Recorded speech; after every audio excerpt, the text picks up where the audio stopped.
So Welcome. thank you for taking your time to have a chat with us for the Physics Outreach Unit. So first, tell me more, just a little bit about yourself and how you came here to work in the Department of Astrophysics here at the UNSW Australia. All right. Well, I was born in Poland. I was educated there as well. And I did my master's in astronomy in Poland at one of the oldest universities in Europe, in Krakow, the Jagiellonian University. This is actually where Copernicus was studying as well, but a little bit earlier than I was. Of course. Yeah, and after that, I came to Australia, did my PhD at the University of Sydney in 1999, long time ago now. And yes, and that's pretty much, well, I started to do my research in astronomy at ATNF, which is Australia Telescope National Facility, and Anglo-Australian Observatory. So I held a joint postdoc there.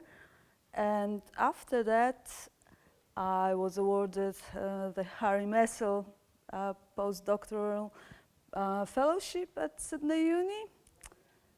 And eventually in 2009, I moved into UNSW and took up another postdoc position with Jeremy Bailey and the astrobiology group in astronomy department.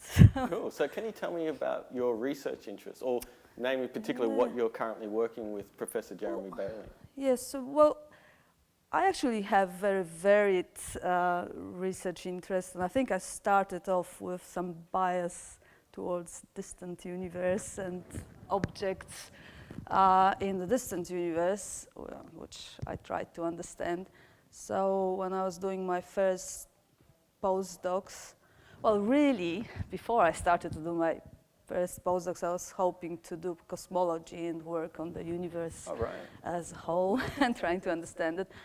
But when I was in Poland, cosmology was still more of theoretical science, and yeah, I wasn't quite sure that that's a good avenue, trying to make more theories and not being able to actually prove or disprove them. So I worked for a while on the gravitational lensing, theory of it, and when I came to Australia, I realized, oh, I can actually use great, large radio telescopes and large optical telescopes and actually observe the distant universe and trying to understand galaxies and their cores and just the structure of the universe by observationally, and then I can test some theories. And so you regard yourself more of an observational astronomer, wanting to actually see the data rather than think about the data. Yeah, I wanted to marry both, really, to be a theorist, but I also like working with my own data. So in terms of understanding the physics, you want to know the theory behind it, but I don't know, I'm not a very trustful person, so I just wanted to have my own data too. So yeah, that worked, and I worked on variability of extragalactic radio sources for quite a long time, for a decade or so, and it was fun trying to understand the structure of these sources, and I really enjoyed that. But it gets eventually not that exciting, and I was thinking, what else I could do? So when I noticed the discovery of the first extrasolar planets in 1996, I thought, that would be nice to actually jump into that research area and try to do something there. And yeah, I had that opportunity eventually in 2009 when I came to UNSW and started to work with Professor Bailey and his group and started to explore the extrasolar planets and their atmospheres. And so can you describe the research techniques on looking at these atmospheres of planets? Or? So actually, at the moment, I managed to marry theory with observations because I'm looking at the radiative transfer models. I just create the models for the atmospheres of exoplanets. I also work on planets of our own solar system because this is the very interesting probe we have to test it on exoplanets. And so I do this, but also I observe, or trying to observe exoplanets with very large telescope like the Gemini. And a very exciting thing is what we recently do. We build a polarimeter, which is dedicated specifically to observe and detect polarization of exoplanets. And that polarimeter is called Hippie, which is a very sexy name. And we're hoping to actually produce first results very soon. So I will be telling you more about detections of the polarized public talk emission. coming up. Oh. I will be telling you about the design of the polarimeter and what we are hoping to detect. Don't want to tell you too many details because I expect you to come to the talk and listen to it. Can you briefly say why is polarization sort of an additional important tool to probing the universe? Yeah, well, I think polarization is a little bit like a sort of poor sister of all the other techniques. It's very often sort of underestimated, but it can complement a lot of other areas like spectroscopy, imaging, and photometry of objects we observe with the telescopes. Now, polarimetry, well, it's really a phenomenon which, as you said, we can learn a lot about the conditions in the objects which are producing polarized radiation. And for example, if we observe radio emission, radio polarized emission, we can learn a lot about the magnetic fields in the regions which emit polarized emission. In optical objects, when we observe light from, say, planets, this is a reflected polarized emission. So we can learn about atmospheres of these objects, and again, details will come in the talk. But so there are different areas which we can cover with polarimetry, and where other normal, like mainstream techniques don't work. necessarily probe these conditions. And but also, polarimetry can be this complementary tool. And I think I had a sort of soft spot in my heart for polarimetry because I suppose in all my research time, I've been using polarimetry techniques in radio astronomy. When I was working on very distant universe, I was looking at the polarized emission of radio galaxies and active galactic nuclei, and try to deduce the structure of these objects based on this polarized emission. And also I was, when I'm working now on exoplanets, I can see a huge potential for investigating polarized emission, and yeah, we're just really pushing it and hoping to get great results. Your passion for astronomy obviously shows. I'm just wondering, was there a spark in your childhood that inspired you to become an astronomer later in life?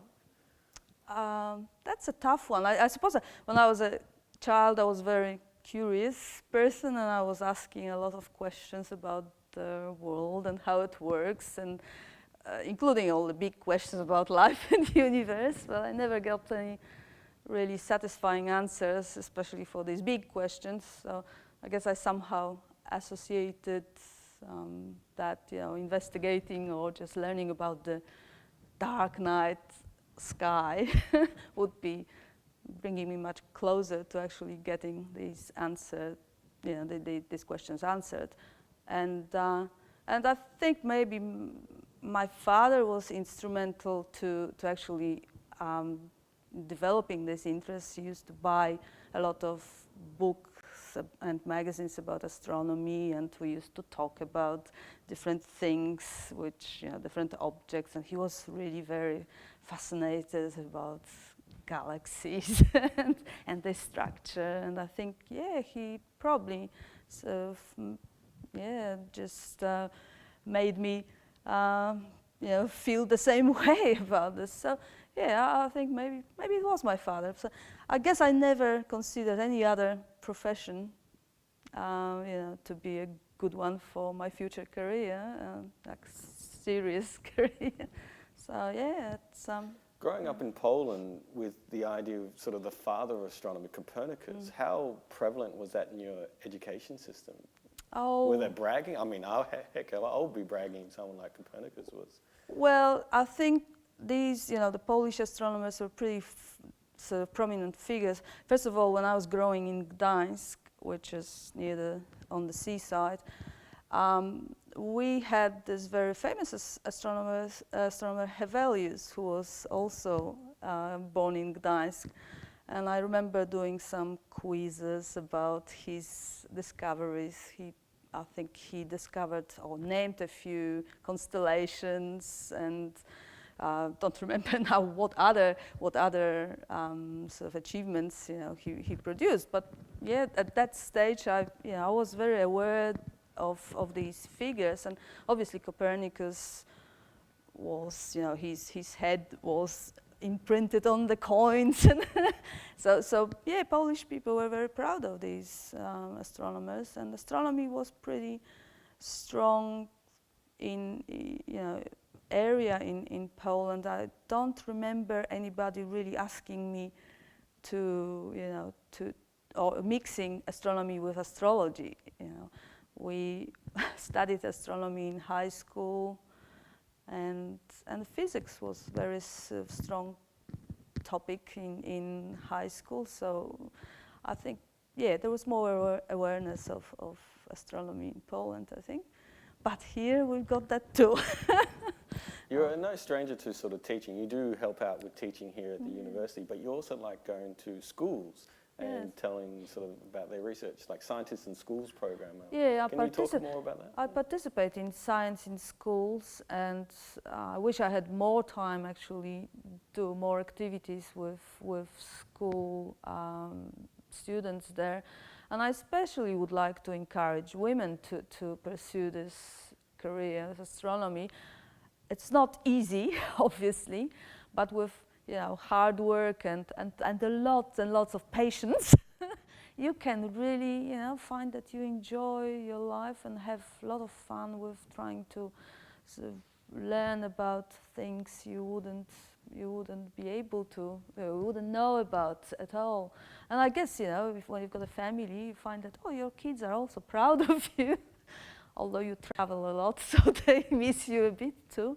But I think it's a really good career for women as well, and we need them in this group too, because we've got I think women have got ability to connecting a lot of different areas of expertise and bring a lot more to astronomy too. So there's a lot of women who, for example, start off as biologists, but then move on to astrobiology, and so we can sort of broaden the area and be really, make it really fascinating for everybody, I suppose. Well, you certainly are a good advocate for that. So I hope I am. Well, we need more women in science, I think, in That's general, right. like good sort of.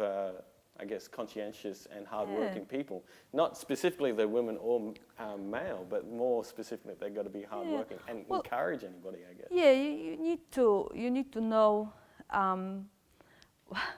little bit, what you want to achieve and what are your expectations, and you definitely find that, the work as a scientist is not very easy.